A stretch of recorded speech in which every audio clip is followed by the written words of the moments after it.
Ang luha ay hindi basta-basta papatak kung hindi naman para sa isang taong mahalaga.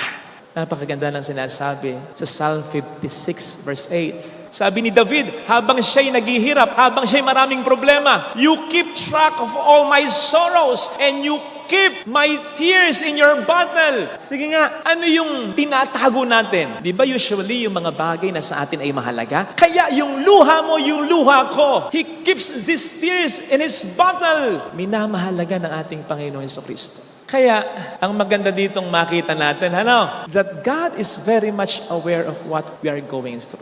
Hindi siya katulad ng iba nating mga kahit close na kaibigan na kinakailangan mo pang i-explain sa kanya kung bakit ka umiiyak. Ano ang gagawin niya sa botelyang yan?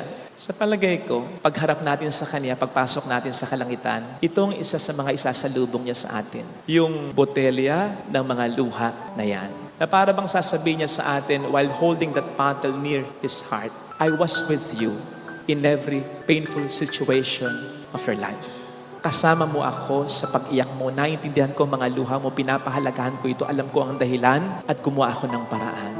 I was hugging you. I was guiding you. I was leading you. I was healing you. I was with you. Ngayon, ito na ang botelya ng mga luha mo. And the Lord will wipe away all our tears. Sasabihin niya sa atin, tahan na. Tama na pagluha.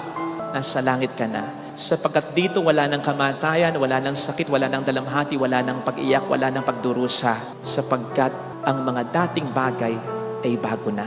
At ang botelya ng luha mo ito, binibigay ko na lang sa iyo, pero hindi mo na bubuksan, hindi ko na rin bubuksan sapagkat wala ka ng iluluha sa kalangitan. Nasama na kita, pero ito'y magsisilbi lang na alaala.